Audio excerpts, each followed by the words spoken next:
নমস্কার, সকলকে স্বাগত আমার এই ছোট্ট একটা ইউটিউব চ্যানেলে। আমি হচ্ছে তোমাদের প্রিয় ড্রিম গার্ল। আজ হচ্ছে চ্যালেঞ্জের থার্ড 13 ডে, 13তম দিন। সেই সেই জন্য চলো আজ দিনটা শুরু করা যাক। আজ ছুটি আছে, সো আজ শনিবার ছুটি, বুঝতেই পারছো। আবার কালকেও রবিবার ছুটি। তো শনি রবি আমি বাড়িতে আছি, তো বাড়িতে রান্না করতে হবে, সে রান্নাও খাবো। আর উপমাটাও রান্না করব। দিদি হোস্টেলে নেই, সো বুঝতেই পারছো আমি আজ বাড়ি পুরো একা, জানি না সময় কিভাবে কাটবে। তবুও চলো, একটা বান্ধবীকে আসতে বলেছি, যদি আসে তো ভালো, গল্প টল্প করব। তো আমি কলগেট আর ব্রাশ নিয়ে নিয়েছি দিন শুরু করার জন্য। সো দেখতে পাচ্ছ আমার হাতে কলগেট আর ব্রাশ। এটাকে ব্রাশ ট্রাশ করে তারপর দিনটা শুরু করব। তো নিয়ে নিলাম। আর হ্যাঁ, আজ না অনেক আজ আমার টায়ার্ডনেসটা কমে গেছে। আজ ঠিক এখন বাজে ঠিক 10টা, মানে সকাল 10টা বাজে। আর আমি এত লেট করে ঘুম থেকে উঠেছি। আমার মা যদি জানে যে আমি এত লেট করে ঘুম থেকে উঠি, সিরিয়াসলি আমার আমার হাত পা ভেঙে দেবে। হ্যাঁ, একটা সময় ছিল আমি 1টা বাজেও পর্যন্ত উঠেছি। রাত রাত 2টোয় ঘুমিয়ে আহ, সকাল 1টা বাজে দুপুর 1টা বাজে ঘুম থেকে উঠেছি। তো চুল চিরুনি করা হয়ে গেছে। এবার চলে বিটরুট জুস বানানো যাক। তো বিটরুট নিয়ে নিয়েছি। তো সবার আগে বিটরুট আর টমেটো আর আর আমাদের যে লেবু, সেটা নিয়ে নিয়েছি। সাইট্রিক অ্যাসিড আর টমেটো, সো গুড কম্বিনেশন, বুঝলে। তো বিটরুটটাকে হালকা সেদ্ধ করে নিয়েছি। তারপর একে একে বিটরুট দিয়ে দিলাম।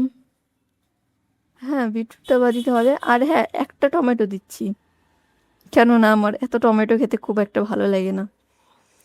তো এটা হয়ে গেছে। হওয়ার পর দেখো, এই যে বিটরুট জুসটা অনেকটা দেখতে ঠিকঠাক লাগছে, মানে মোটামুটি লাগছে অবভিয়াসলি। তো চলো, এখন বিটরুট জুসটা খেয়ে ব্রেকফাস্ট করবো সোজা। এখন 11:30, 10:30 বেজে গেলো। 11:30টার মধ্যে অনেক কাজ বাকি আছে। ঘর মুছতে হবে, জামা কাপড় ধুতে হবে, বাথরুম সাফ করতে হবে, অনেক কাজ আছে। মনে করো না যে আহ, শনিবার বলে বাড়িতে একা বসে থাকবো, এমন কিছু না। তো নিয়ে নিয়েছি হচ্ছে এটা হলো ক্যাপসিকাম, টমেটো, গাজর, বিনস সব দিয়ে এটা বানিয়েছি। আর এই যে একটা নিয়ে নিয়েছি মোমস ম্যাজিক, এটা আমি দুটো খাবো। আর আর বাদ বাকি একটা কুকুর আছে না, ওই কুকুরটাকে দেবো। হ্যাঁ, এই কুকুরটাকে দিই, কারণ আমার খুব ভালো লাগে ওকে খাওয়াতে। আর ডিম হাফ আমি খাচ্ছি, হাফ কুকুরকে দিয়ে দেবো। আর এটা হচ্ছে গ্রিন টি, কিছুক্ষণ আগে বানিয়েছি, দ্যাটস ওয়াই কালারটা কেমন চেঞ্জ চেঞ্জ হয়ে গেছে, মানে কালার পরিবর্তন হয়েছে এটার। সো মর্নিংয়ের ব্রেকফাস্ট এটা। এটা করেই আমি জাস্ট এখন জামা কাপড় ভিজিয়ে রেখে এসেছি। জামা কাপড় সবার আগে ধোবো। তারপর দেখ তারপর ঘরটা মুছবো। ঘর মোছার পর তারপর দেখবো যে বাথরুমটা সাফ করতে হবে কিভাবে। তো অনেক দিন পর দেখলাম যে গাছগুলোতে একটু পরিচর্যার বিষয়ে প্রয়োজন আছে। দেখো, অ্যালোভেরা গাছটা অনেকটা ছড়িয়ে গেছে, মানে হেলে গেছে নিজের ভরে। দ্যাটস ওয়াই এটাকে ছাঁটাই না করলে না, এটা ঠিক হবে না। দ্যাটস ওয়াই যে নিচের ডালগুলো আছে, ওটাকে ছেঁটে ফেলতে হবে। তো আমি একটা চাকু নিয়ে এসেছি এটার ডালপালা ছিঁড়ে ফেলার জন্য, দেখতে পাচ্ছ। এভাবে না ছিঁড়লে না, যে গাছগুলো না নিজের ভরে মাটিতে শুয়ে পড়ে। আর এখানে গাছগুলো অনেক দিন মানে জল না দেওয়ার জন্য কি অবস্থা হয়ে গেছে দেখো। ভুলটা আমারই। এই সকাল সকাল আমি চলে যাই, আস্তে আস্তে বিকেল হয়ে যায়, ভুলেই যাই। সকালে বাড়িতে না থাকলে না গাছের প্রতি নজর পড়ে না, তার জন্য গাছগুলোতে আর জল দেওয়াও হয় না। সরি গাছ। আর এরপর থেকে আমি নজর রাখবো তোমাদের প্রতি। তো অনেকটা হয়ে গেছে কাজ। তো এই অ্যালোভেরার যে ডাঁটিগুলো আছে না, এগুলো দিয়ে দেখি কাল কি বানানো যায়। কারণ এগুলো দেশি অ্যালোভেরা, তো এখানে এগুলোকে যদি জলে বেশিক্ষণ ভিজিয়ে না রাখি না, তো গা চুলকোয় অনেকটা। আমি একবার ফার্স্ট টাইম যখন ছোট ছিলাম, অ্যালোভেরার জেল দিয়েছিলাম মুখে। ভগবান, কি গাল গাল মুখ চুলকে গেছে, বাপরে বাপ! বলার মতন বিষয় না, সিরিয়াসলি বলছি, বলার মতন বিষয়ই না। তো এটা হয়ে গেছে। এবার এটাকে আমি একটা মগ নিয়েছি, কফি মগ, এই কফি মগে মিনিমাম 12 ঘন্টা থেকে 13 ঘন্টা ভিজিয়ে রাখবো। এখন বাজে হচ্ছে 1টা। তো আমি এখন জাস্ট এটা ভিজিয়ে রেখেছি, এখন ঘর মুছতে যাব। তো আমাদের গাছটায় যেরকম অবস্থা হয়ে গেছে, এখন চেষ্টা করবো বাড়ি থেকে কিছু সার টার এনে দেওয়ার জন্য। তো চলো, এখন বাজে হচ্ছে 2টো। খাওয়া দাওয়া করে নিই। স্নান করা হয়ে গেছে আমার। তো ওই সকালের যেই উপমাটা বানিয়েছিলাম ওটাই খাচ্ছি। একটু পরে রান্না করব, দেখি পারি রান্না করার সময় হয় কি না, কারণ একটু পর আমার বান্ধবী আসবে, দ্যাটস ওয়াই ওর জন্য কিছু বানাতে হবে। তো এখন 2টো ডিম সেদ্ধ নিচ্ছি, একটা কুকুর খেয়ে দেবো, একটা আমি খাবো। আর এই একটা কেক রেখে দিয়েছি, এই কেকটা স্ন্যাক্স হিসাবে একটু পরে খাচ্ছি, কারণ অনেক জিনিস অর্ডার করেছি, তো এই অর্ডারগুলোকে বার করতে, প্লাস জামা কাপড় গুছিয়েছি, মানে জামা কাপড় বের করেছি, একটু ইস্ত্রি করে গুছিয়ে রেখে দেবো আলমারিতে। তারপরে এই জল নিয়ে নিলাম, শেষ আজকের লাঞ্চ এটা। এখন দুপুর 2টো বাজে, বুঝলে? তো এটা হচ্ছে লাঞ্চ। আর কিছুক্ষণ পর মানে সন্ধ্যার আগে বা বিকেলের সময় আমার বান্ধবী আসতে পারে আমার সাথে দেখা করার জন্য। তো ওর জন্য কিছু দেখি কি কিছু করা যায় কিনা। আমার এই কেকটা রেখে দিলাম, কেকটা পরে খাবো, ওর সাথে ওই আসলে ওর সাথে খাবো। তো চলো, কিছু অর্ডার দিয়েছিলাম, কারণ বাজারটা অনেক দূরে।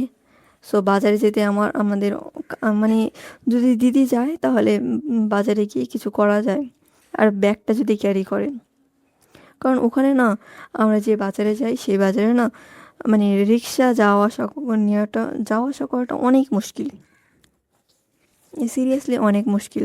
তো আমি ইনস্টামার্ট থেকে অনেক কিছুই অর্ডার করেছি। দেখতে পাচ্ছ, এটা হচ্ছে ওয়াইয়ের চাউমিন, এটা হচ্ছে খারবুজা, এগুলো হচ্ছে ক্যাপসিকাম, এটা পেঁয়াজ, আরও আছে, দাঁড়াও, এগুলোকে এখন বার করে রাখতে হবে একে একে। সত্যি বলতে কি, আমার বাজার করতে, মানে মাস কাবাডির বাজার করতে না খুব ভালো লাগে। সিরিয়াসলি বলছে, খুব ভালো লাগে, যতটা না শপিং করতে ভালো লাগে। তোমাদের কীরকম লাগে বাজার করতে, মানে মাছ বাজার, মাংস কেনা, শাক সবজি কেনা, চাল ডাল কেনা, এগুলো করতে কার কার ভালো লাগে? আমার কিন্তু খুব ভালো লাগে, মানে ঘর কন্যার কাজ করতে আমার খুবই ভালো লাগে। ধরো ধরো ধরো ঘরের জন্য নতুন পর্দা কেনা বা নতুন বিছানার চাদর কেনা, এগুলো করতে আমার সত্যি অসাধারণ লাগে। মানে বলছি না, ঘর কন্যার কাজ করতে আমার খুব ভালো লাগে, ঠিক সেরকমই। তো এই ফলটা দেখতে পাচ্ছ, খারবুজা, এই খারবুজাটা আমি প্রথমবার খাচ্ছি, সিরিয়াসলি প্রথমবারই খাচ্ছি। মানে আমার খেতে না খুব, মানে এটাকে খাওয়া কিসের মতন টেস্ট লেগেছে, বাঙ্গি আছে না, বাঙ্গির মতন টেস্ট লেগেছে। তো এটাকে এখন খোলা যাচ্ছে না, তো চাকু দিয়েই কাটতে হবে। চাকু দিয়ে কাটতে গিয়ে আমার হাত কেটে গিয়েছিলো পরশুদিন, সিরিয়াসলি বলছি, যা চোখ দিয়ে যা গল গল করে জল পড়েছে আমার, বলে বোঝাতে পারবো না। আমার মা বলল যে কি দরকার ছিল কলকাতায় থেকে পড়াশোনা করার, এখানে কি থাকা যায় না, এখানে কি কলেজ নেই, এখানে কি মানুষ পড়াশোনা করে না? আমি ওই মামার বোকাশোকা আমাকে কী করে বোঝাবো বলো? ওখানে কলেজও আছে, ওখানে মানুষও থাকে, কিন্তু ভালো লাইফস্টাইল তো চাই, তাই না? একমাত্র সন্তান আমি ওর মা বাবার, তো অনেক স্বপ্নও আছে, তাই না? আমার নিজের কোনো পার্সোনাল রুম নেই, এখনও মা বাবার সাথে ঘুমোই, তো বোঝার তো চেষ্টা করতে হবে, তাই না? ছাড়ো, হয়ে গেছে এসব করা। তো এই যে আমাদের টুনটুনি চলে এসেছে, মানে আমার বান্ধবী টুনটুনি। তো ওর সাথে আমি 30 টাকার ফুচকা এনেছি, ওর সাথে এখন খাবো। অনেক কিছু এনেছি, এখন জাস্ট ফুচকাটা দেখাচ্ছি, কারণ ও বাথরুমে গেছে, তো ওর সামনে আমি ভিডিও করতে পারবো না, কারণ টুনটুনি যদি জেনে যায় আমি ব্লগিং করি, আমার মাকে গিয়ে বলে দেবে, সিরিয়াসলি আমার মাকে গিয়ে নিখাত বলে দেবে। তো এই ফুচকাগুলো না বোধহয় আটার তৈরি, দেখো হাত দেওয়ার সঙ্গে সঙ্গেই ফেটে যাচ্ছে, সিরিয়াসলি দেখো হাত দেওয়ার সঙ্গে সঙ্গে ফেটে গেল। তো টুনটুনির নাম হচ্ছে সোনামণি সাহা। হ্যাঁ, ওর নামই সোনামণি সাহা, আমরা টুনটুনি বলি ওকে। ও খুব মিষ্টি দেখতে, বাচ্চা, মানে আমার বয়সে, কিন্তু দেখে মনে হয় অনেক বাচ্চা, কিন্তু ওর বয়স অনেক আছে ভাই। আর কিছুদিন পর ও 19 হবে, কিন্তু ওকে দেখে মনে হয় যে 12-13 বছরের কোনো কিশোরী, সিরিয়াসলি বলছি, 12-13 বছরের কোনো কিশোরী। তো আমার অনেকটা ফুচকা খাওয়া হয়ে গেছে, তো এ কটা যে দেখাচ্ছি, তো ওর সাথে খেয়ে দেখাচ্ছি। ও অনেকগুলো, একটা দুটো খেয়ে গেছে, আর একটা দুটো আমি খেয়েছি। তো টোটাল 30 টাকায় বোধ হয় 18টা ফুচকা ছিল। না না, 18টা নয়, 15টা ফুচকা ছিল। তো আমি আমারটা খাচ্ছি, ও বাথরুমে গেছে। আইসক্রিম এনেছিলাম, আইসক্রিমও খেয়েছি। সবাই আমুলের কুলফি হয় না, আমুলের কুলফি খেয়েছি। তো ও চলে গেছে সন্ধ্যে 7টার সময় চলে গেছে। তখন আমি ধূপবাতি জ্বালাচ্ছিলাম, মানে আগরবাতি হয় না, আগরবাতি, একটা বাড়িতে আগরবাতি না জ্বালালে হয় না। হ্যাঁ, ওর সাথে পপকর্নও খেয়েছি। তো কিছুটা পপকর্ন বেঁচেছিল, তো ওটা আমি রাতের ডিনারে খেয়ে নিচ্ছি। আর এই এটা বানিয়েছি, উপমাটা বানিয়েছি, দেখতেই পাচ্ছ। আর নিয়েছি কিছু এই আমন্ড, আর চামচ, আর একটা সোডার বোতল পেয়েছিলাম, সোডার বোতলটা নিচ্ছি। দেখতেই পাচ্ছ সোডার বোতলটা কেমন। এটা নো আইস কোম্পানির, নতুন, তো আমার মনে হলো ট্রাই করা উচিত, সো আমি ট্রাই করছি, দেখতেই পাচ্ছ। তো এটা হচ্ছে আমার ডিনারে এইসব খাচ্ছি। সো লাঞ্চ, আজকে সব খাবারই আমার খুবই ভালো লেগেছে। তো বান্ধবীর সাথে অনেকদিন পর গল্প করেছি, এটাও দেখে ভালো লাগলো। তো বন্ধুগণ, আজকের জন্য এই পর্যন্তই। যদি আমার ভিডিও ভালো লেগে থাকে তাহলে সাবস্ক্রাইব করে দিও। টাটা, বাই বাই, দেখা হবে অন্য কোনো ভিডিওতে। টাটা।